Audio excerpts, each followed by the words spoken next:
필요할 때 병원 가서 수액 한 대 맞으면 금방 좋아진다. 이렇게 생각하시는 분들 정말 많으시죠? 그런데요, 지금 이 순간에도 그 수액 주사 때문에 신장이 조용히 망가지고 있는 분들이 계십니다. 무서운 건요, 본인은 전혀 모른다는 거예요. 피곤하면 수액 맞고, 좀 무기력하면 또 맞고, 명절 끝나면 보약처럼 맞으러 가시는 분들, 오늘 이 영상 꼭 끝까지 보셔야 합니다. 신장은 한번 망가지면 되돌아오지 않습니다. 그리고 그 망가지는 과정이 너무 조용해서 증상이 나타났을 때는 이미 상당히 진행된 경우가 많아요. 오늘 제가 드리는 이야기는 교과서 이야기가 아닙니다. 30년 넘게 진료실에서 직접 보고 직접 안타까워했던 실제 이야기입니다. 주변에 수액 자주 맞으시는 어르신 혹은 부모님께 이 영상 꼭 공유해 주세요. 댓글에 지금 수액 얼마나 자주 맞으시는지, 아니면 부모님이 자주 맞으신다면 그 이야기도 남겨주시면 제가 하나하나 읽겠습니다. 자, 그러면 결론부터 말씀드릴게요. 피로회복 목적의 수액 주사, 즉 포도당 수액, 비타민 수액, 링거 수액을 의학적 필요 없이 반복해서 맞는 것은 신장에 직접적인 부담을 주고, 특히 나이 드신 분들, 당뇨가 있으신 분들, 고혈압이 있으신 분들에게는 만성 신부전으로 이어질 수 있다는 겁니다. 이게 오늘의 핵심입니다. 자, 이제 왜 그런지, 어떻게 그런지 하나씩 천천히 설명해 드리겠습니다. 저는 내과 전문의로 시작해서 지금은 노인의학 분야에서 30년 넘게 진료를 해오고 있습니다. 처음에는 일반 내과에서 다양한 환자분들을 받고 어느 순간부터 나이 드신 분들이 가진 특별한 건강 문제들이 눈에 들어오기 시작하면서 노인의학으로 방향을 잡게 됐어요. 그러면서 정말 많은 걸 보게 됐습니다. 제 진료실에 오셨던 분 중에 지금도 기억에 남는 분이 계세요. 70대 중반이신 할머니셨는데요. 워낙 부지런하고 건강을 챙기시는 분이라 한 달에 두세 번씩 동네 의원에 가셔서 피로회복 수액을 맞으셨어요. 가족들도 처음엔 좋아했어요. 어머니가 건강 챙기러 다니신다고요.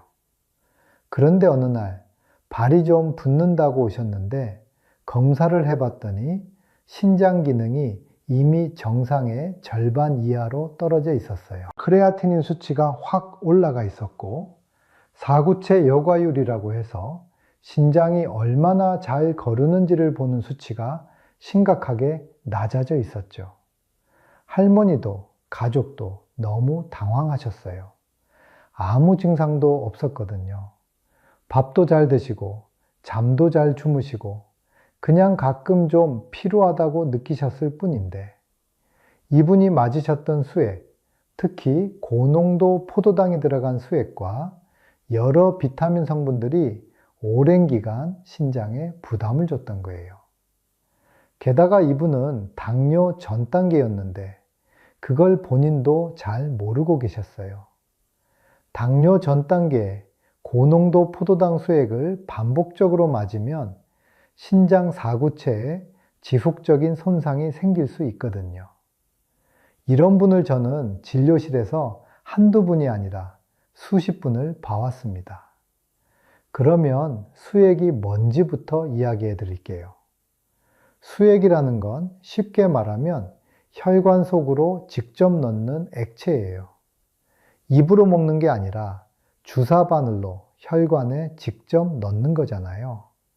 그러니까 위장에서 소화되고 흡수되는 과정이 없어요. 바로 혈액 속으로 들어가는 거죠.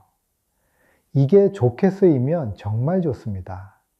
수술하고 나서 먹지 못할 때, 구토나 설사로 탈수가 심할 때, 심한 영양 결핍일 때, 이럴 때 수액은 생명을 살리는 역할을 해요. 그런데 문제는 이게 아무 이유 없이 그냥 피곤하다고, 기운이 없다고 습관적으로 맞을 때예요. 수액을 맞으면 왜 개운한 느낌이 들까요? 사실 그건 대부분 플라시보 효과예요. 심리적으로 뭔가를 맞으면 좋아지겠다는 기대감이 실제로 몸이 좋아진 것처럼 느끼게 하는 거죠. 물론 진짜로 탈수가 있었거나 진짜로 영양이 부족했다면 수액이 도움이 됩니다. 하지만 평소에 밥도 잘 드시고 물도 잘 마시는 분이 피로하다고 수액을 맞는 건 의학적으로 근거가 없어요.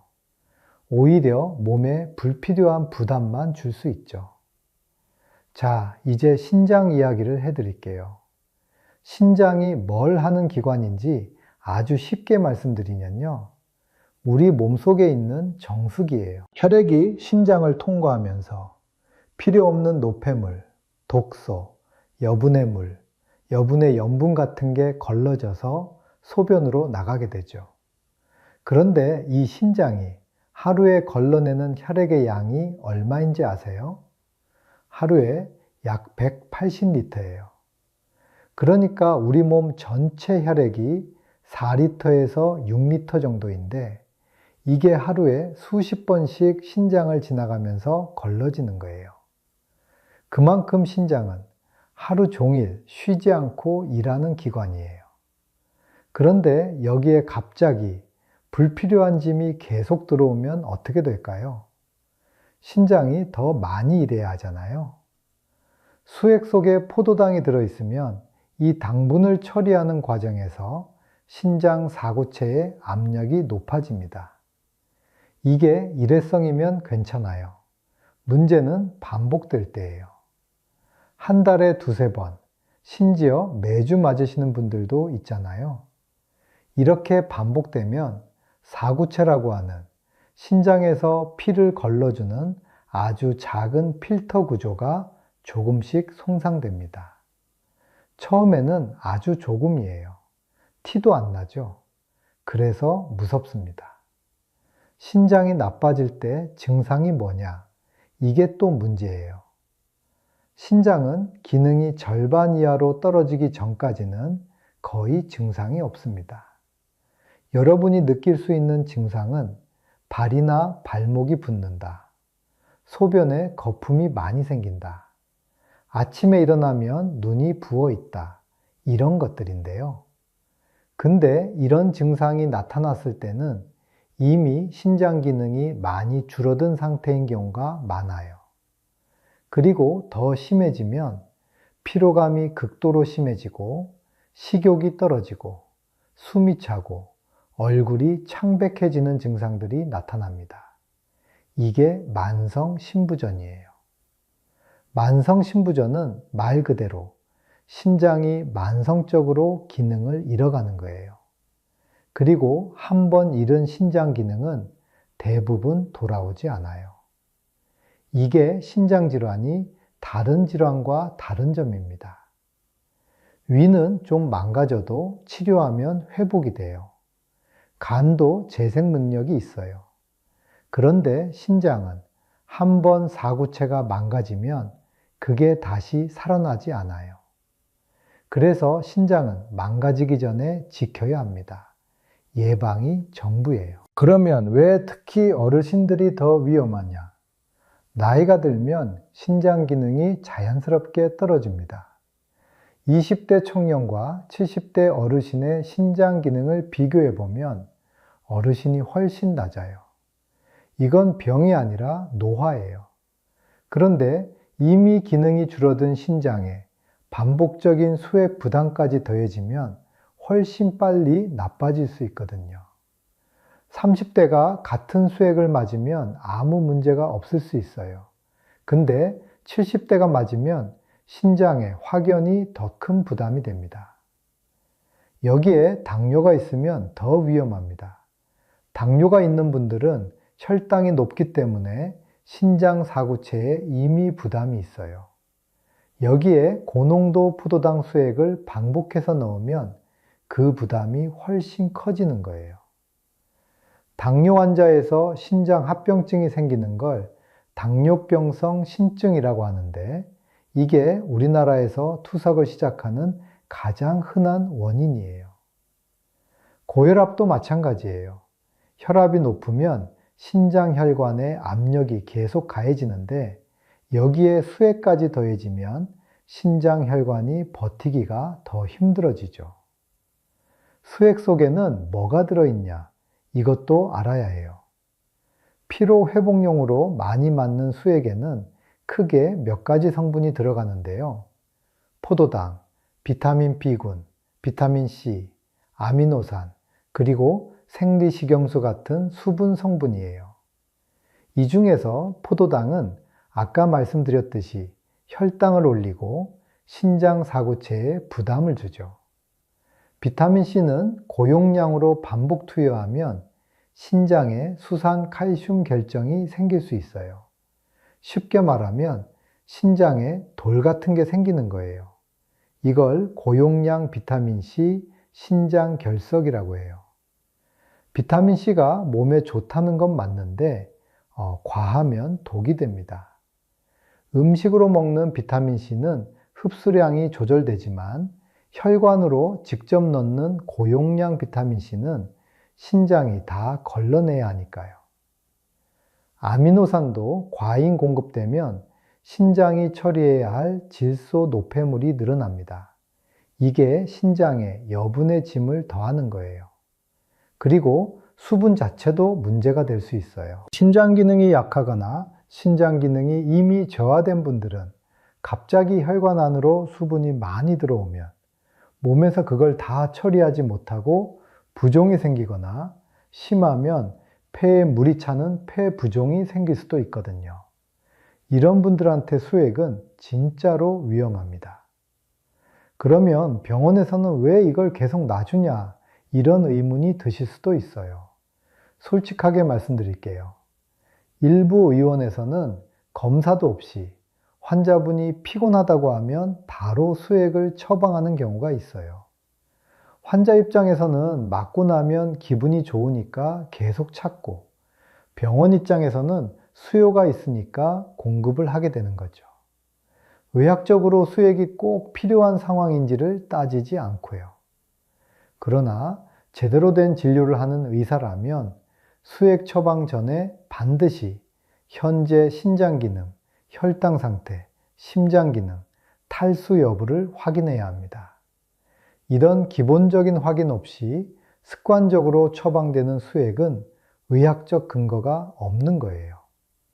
여기서 잠깐 제가 드리는 이야기 중에 혹시 지금 본인 이야기 같다 싶으신 분 있으시면 잠깐 멈추고 생각해 보세요. 얼마나 자주 수액을 맞으셨는지, 혹시 최근에 심장기능 검사를 받아보신 적 있는지, 이어서 제가 수액과 신장 손상의 메커니즘, 그리고 어떤 분들이 특히 더 조심해야 하는지 계속 이야기해 드릴 테니까요. 끝까지 함께 해주세요. 자, 좀 더 깊이 들어가 볼게요. 신장 손상이 어떻게 진행되는지 단계별로 쉽게 설명해 드릴게요. 처음에는요, 신장이 과부하를 받기 시작해요. 이걸 의학적으로는 신장 사구체 내압이 높아진다고 해요. 쉽게 말하면 필터의 압력이 너무 세게 걸리는 거예요. 처음에는 필터가 버텨요. 아무 증상도 없고요. 그런데 이게 반복되면 필터를 이루는 세포들이 조금씩 손상되기 시작해요. 이때도 여전히 증상이 없어요. 손상된 사구체는 혈액을 제대로 못 걸러서 원래 소변으로 나가면 안 되는 단백질이 소변으로 새어나오기 시작해요. 이게 당백뇨예요. 소변에 거품이 생기는 게 바로 이 단백질 때문이에요. 이 단계에서 발견하면 진행을 늦출 수 있어요. 하지만 여기서도 많은 분들이 모르고 지나치세요. 더 진행되면 사구체가 굳어버리는, 의학적으로는 사구체 경화라고 하는 현상이 일어나요. 굳어버린 사구체는 다시 살아나지 않아요. 그리고 전체 신장 기능이 점점 떨어지다가 어느 시점을 지나면 투석이나 신장 이식이 필요한 상태가 되죠. 이게 말기 신부전이에요. 이 전 과정에서 수액의 반복 투여가 하나의 트리거, 방아쇠 역할을 할 수 있다는 겁니다. 물론 수액만이 원인은 아니에요. 당뇨, 고혈압, 고령 자체도 원인이죠. 하지만 이미 이런 위험 요인이 있는 분들이 거기에 수액까지 반복적으로 맞으면 신장 망가지는 속도가 훨씬 빨라질 수 있다는 거예요. 실제로 의학 논문에서도 이걸 뒷받침하는 연구들이 있어요. 과도한 수액 투여가 특히 노인 환자에서 급성 신송상을 일으킬 수 있다는 연구 결과들이 있고, 고농도 포도당 수액의 반복 투여가 당뇨 환자에서 신장 사구체 압력을 높인다는 것도 이미 잘 알려진 사실이에요. 또 고용량 비타민C 정맥 투여와 신장 결석 형성의 연관성도 여러 연구에서 확인됐어요. 특히 신장 기능이 이미 떨어진 분들, G2 단계 이상의 만성 신장병이 있는 분들은 고용량 비타민C 수액은 정말 주의해야 합니다. 이게 비타민C가 나쁘다는 게 아니에요. 혈관으로 고용량을 넣을 때 신장에 부담이 된다는 거예요. 식사로 비타민C를 섭취하는 건 아무 문제 없어요. 또 한 가지 꼭 말씀드릴 게 있어요. 수액에는 여러 가지 의약품이 섞이기도 해요. 진통제, 항생제, 위장약 등이 수액에 섞여서 들어가는 경우가 있는데요. 이런 약들 중에 신장에 독성을 가진 것들이 있어요. 대표적인 게 비스테로이드성 소염 진통제, 흔히 NSAID라고 부르는 것들이에요. 이부프로펜 같은 성분이 든 진통제가 수액에 같이 섞이는 경우가 있는데, 이게 신장 혈류를 감소시켜서 급성 신송상을 일으킬 수 있어요.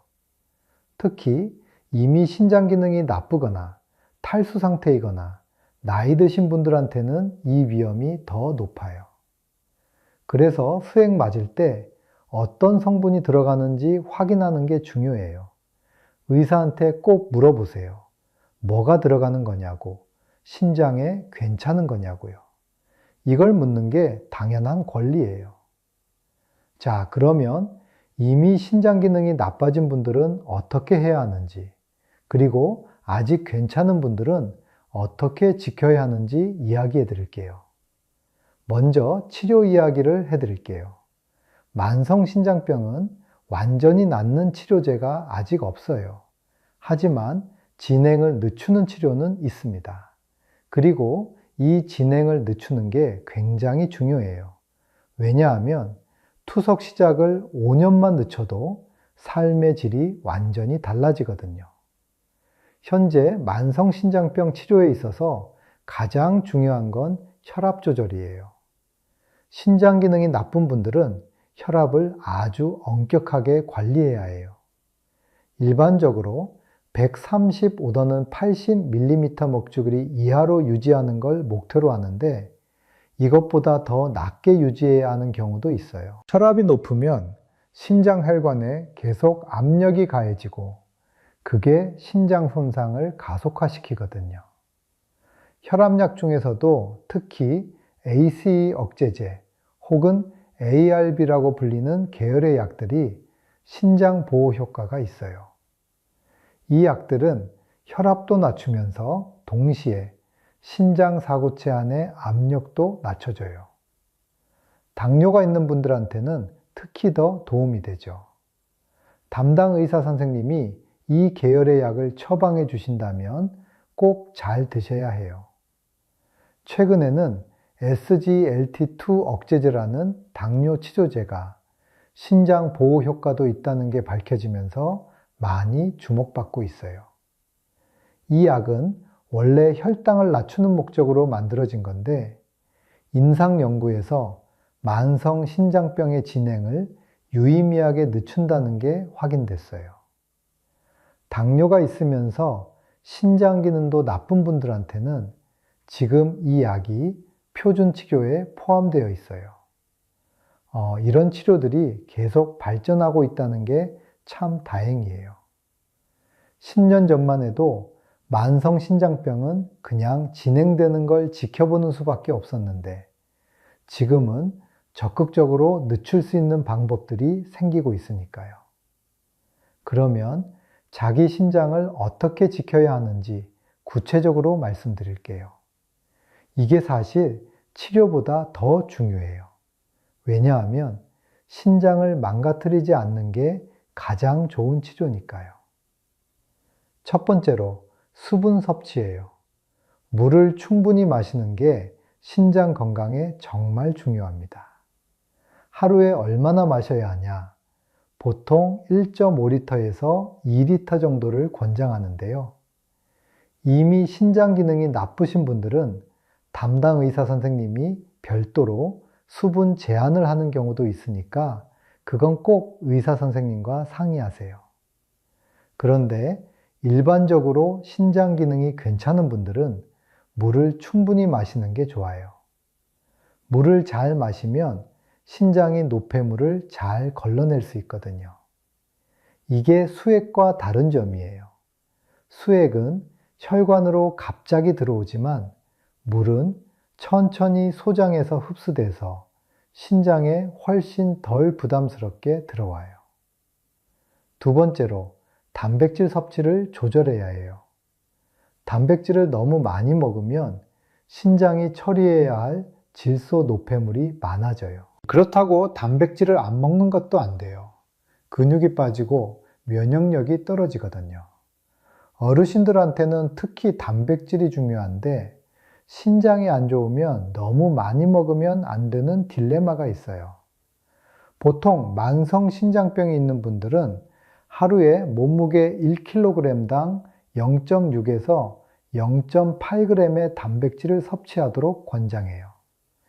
60kg이신 분이라면 하루 단백질 36에서 48g 정도예요. 이걸 초과하지 않도록 하는 게 중요해요. 단, 투석을 받으시는 분들은 반대로 단백질을 더 많이 드셔야 하는 경우도 있으니까 이 부분도 꼭 담당 의사 선생님과 상의하세요. 세 번째로 염분 섭취를 줄여야 합니다. 짜게 먹으면 혈압이 올라가고 혈압이 올라가면 신장이 나빠지고 신장이 나빠지면 또 염분이 잘 안 빠지고 이 악순환이 반복돼요. 하루 나트륨 섭취량을 2000mg 이하로 줄이는 게 목표인데요. 이게 소금으로 환산하면 하루 5g 정도예요. 국을 몇 끼 드시면 이미 이걸 넘기기 쉬워요. 국물 음식, 찌개, 김치, 젓갈, 장아찌 이런 것들이 나트륨이 많이 들어 있어요. 완전히 안 드실 수는 없지만 국물을 다 드시지 말고 건더기 위주로 드시는 것만으로도 나트륨 섭취가 많이 줄어요. 네 번째로 진통제 주의예요. 관절이 아프고 허리가 아프면 진통제를 자주 드시는 분들 많으시죠. 그런데 이부프로펜, 나프록센, 디클로페낙 같은 비스테로이드성 소염 진통제는 장기간 복용하면 신장에 독성이 있어요. 이런 약들이 신장 혈류를 줄여서 신장 기능을 나쁘게 만들 수 있거든요. 물론 가끔 단기간 드시는 건 크게 문제가 없어요. 하지만 만성 통증으로 매일 또는 거의 매일 이런 약을 드신다면 신장 건강을 꼭 확인하셔야 해요. 통증 조절을 위해 아세트아미노펜 성분의 약으로 바꾸거나 다른 통증 관리 방법을 의사 선생님과 상의해 보세요. 다섯 번째로 조영제 주의예요. CT 찍을 때 색깔 넣는 거 있잖아요. 그게 조영제예요. 이 조영제도 신장에 부담을 줄 수 있어요. 조영제 신병증이라고 해서 조영제를 넣고 나서 신장 기능이 갑자기 나빠지는 경우가 있어요. 이미 신장 기능이 저하된 분들은 CT나 혈관 조영술 같은 검사 전에 반드시 담당 의사한테 신장 기능을 알리고 충분한 수분 공급과 함께 진행해야 해요. 이걸 모르고 검사 받으셨다가 신장이 확 나빠지는 경우를 제 진료실에서도 몇 번 봤어요. 정말 안타까웠죠. 여섯 번째로, 정기검진이 정말 중요해요. 신장은 증상이 없어요. 조용히 나빠지잖아요. 그러니까 검사를 통해서 알아낼 수밖에 없어요. 혈액검사에서 크레아티닌 수치와 사구체 여과율, 소변검사에서 단백뇨 여부를 확인하는 게 기본이에요. 40세 이상이신 분들, 특히 당뇨나 고혈압이 있는 분들은 1년에 한 번 이상 이 검사들을 꼭 받으세요. 60대 이상이시거나 이미 신장 기능이 조금이라도 나쁘다고 들으신 분들은 6개월에 한 번씩 확인하는 걸 권장해요. 이 검사가 뭐가 대단한 게 아니에요. 건강보험 적용되는 기본 혈액검사, 소변검사예요. 가까운 의원에서도 할 수 있어요. 일곱 번째로, 신장에 좋은 음식이 있냐고 많이 물어보시는데요. 솔직히 말씀드리면 신장을 좋게 만드는 특별한 음식은 없어요. 하지만 신장에 부담을 덜 주는 식습관은 있어요. 채소와 과일을 골고루 드시는 게 좋아요.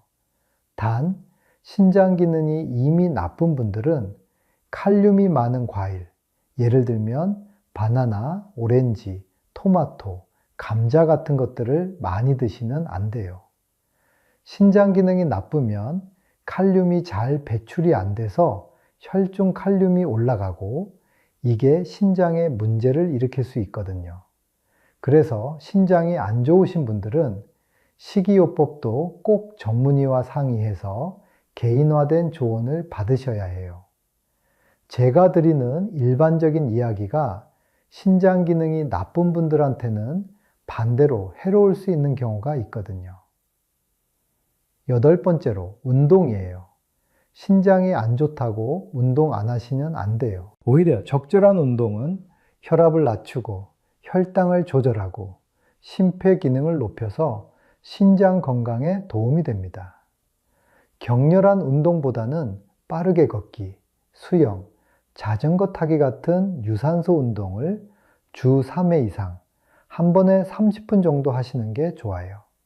단, 이미 신장 기능이 많이 떨어진 분들은 의사 선생님과 상의해서 적절한 운동 강도를 정하는 게 좋아요. 아홉 번째로, 흡연은 절대로 안 됩니다. 담배는 신장 혈관을 손상시키고 신장으로 가는 혈류를 감소시켜요. 연구에 따르면 흡연자는 비흡연자에 비해 만성 신장병 발생 위험이 훨씬 높아요. 술도 마찬가지예요. 과도한 음주는 혈압을 올리고 신장 기능을 나쁘게 만들어요. 열 번째로, 한약, 민간요법, 건강기능식품에 대한 이야기예요. 이게 좀 민감할 수 있는데 솔직하게 말씀드릴게요. 어르신들 중에 관절에 좋다고, 기력 보충에 좋다고 여러 가지 한약을 드시거나 검증되지 않은 민간요법을 하시는 분들 계세요. 일부 한약 성분, 특히 마황, 목통 같은 성분과 일부 중금속을 포함한 민간 처방들은 신장에 독성이 있을 수 있어요. 한약 신독성이라고 해서 이게 학계에서도 공인된 문제예요. 무조건 한약이 나쁘다는 게 아니에요. 전문 한의사와 상의해서 신장 기능을 고려한 처방을 받으시고 특히 여러 가지 약을 동시에 드시고 있다면 반드시 의사와 한의사 양쪽에 본인이 복용하는 모든 것을 알려야 해요. 약 사이의 상호작용이나 성분 중복 때문에 신장에 과부하가 생길 수 있거든요. 자, 오늘 이야기가 좀 길었죠? 그런데 이게 다 정말 중요한 이야기들이라서요. 마지막으로 오늘 이야기를 아주 쉽게 다시 한번 정리해 드릴게요. 핵심은 이겁니다. 수액은 의학적으로 꼭 필요할 때만 맞아야 해요. 필요하다는 이유만으로 습관적으로 맞는 수액은 신장에 조용히 하지만 확실하게 부담을 줍니다. 특히 나이 드신 분들, 당뇨나 고혈압이 있는 분들은 이 위험이 더 커요. 그리고 신장은 증상이 없어요. 아무 느낌이 없다고 괜찮은 게 아니에요. 조용히 나빠지는 게 신장이에요. 그래서 검사만이 답이에요. 한 번 망가진 신장은 돌아오지 않아요. 그래서 지금 아직 괜찮을 때 지켜야 해요. 그런데요, 이게 다 무섭게 들리실 수 있는데 절대 겁먹지 않으셔도 돼요. 지금부터 관리하면 충분히 지킬 수 있어요. 신장은 관리에 정말 잘 반응하는 기관이에요. 혈압 잘 잡고, 물 잘 마시고, 짜게 먹지 않고, 정기적으로 검사받고, 이것만 잘 하셔도 신장 기능을 훨씬 오래 지킬 수 있어요. 30년 넘게 환자분들 보면서 저도 정말 많이 배웠는데요. 건강은 겁먹는 게 아니라 알고 나서 실천하는 것에서 시작돼요. 그러면 지금 당장 이렇게 하세요. 오늘 이후로 수액을 맞기 전에 반드시 담당 의사에게 신장 기능을 먼저 확인해 달라고 하세요. 의학적으로 꼭 필요한 경우가 아니라면 피로회복 목적의 습관적인 수액은 받지 않겠다고 스스로 결정하세요. 가까운 의원이나 건강검진센터에서 혈액검사와 소변검사를 받아보세요. 크레아티닌 수치와 사구체 여과율, 단백뇨 여부를 확인하는 거예요. 비용도 많이 들지 않고 건강보험 적용이 돼요. 이게 내 신장이 지금 어떤 상태인지 알 수 있는 가장 빠른 방법이에요. 하루에 물 1.5리터에서 2리터를 마시는 습관을 시작하세요. 커피나 음료가 아니라 물이요. 아침에 일어나자마자 물 한 컵, 식사 전 물 한 컵, 이렇게 습관을 만들어 보세요. 짜게 드시는 분들은 오늘부터 국물을 절반만 드세요. 완전히 안 드시는 게 어렵다면 절반부터 시작해 보세요. 이것만 해도 나트륨 섭취가 줄고 혈압이 안정되고 신장 부담이 줄어요. 진통제를 자주 드시는 분들은 오늘 드시는 진통제 성분을 한번 확인해 보세요. 이부프로펜, 나프록센, 덱시부프로펜 같은 성분이 들어있다면 의사 선생님과 상의해서 신장에 덜 부담이 되는 진통제로 바꿀 수 있는지 이야기해 보세요. 마지막으로요, 오늘 이 영상 혼자 보시지 마세요. 주변에 필요하다고 수액 자주 맞으러 가시는 부모님, 어르신 가족분들이 계시면 꼭 이 영상 보여드리세요. 본인이 말씀드리기 어려우시면 그냥 영상을 보내드리세요. 말 없이 링크 하나 보내드리는 것만으로도 가족의 건강을 지키는 일이 될 수 있어요. 신장은 망가지면 돌아오지 않지만 지금 잘 지키면 평생 나를 지켜줄 수 있어요. 여러분의 신장, 여러분이 지키실 수 있어요. 오늘도 끝까지 봐주셔서 진심으로 감사드립니다.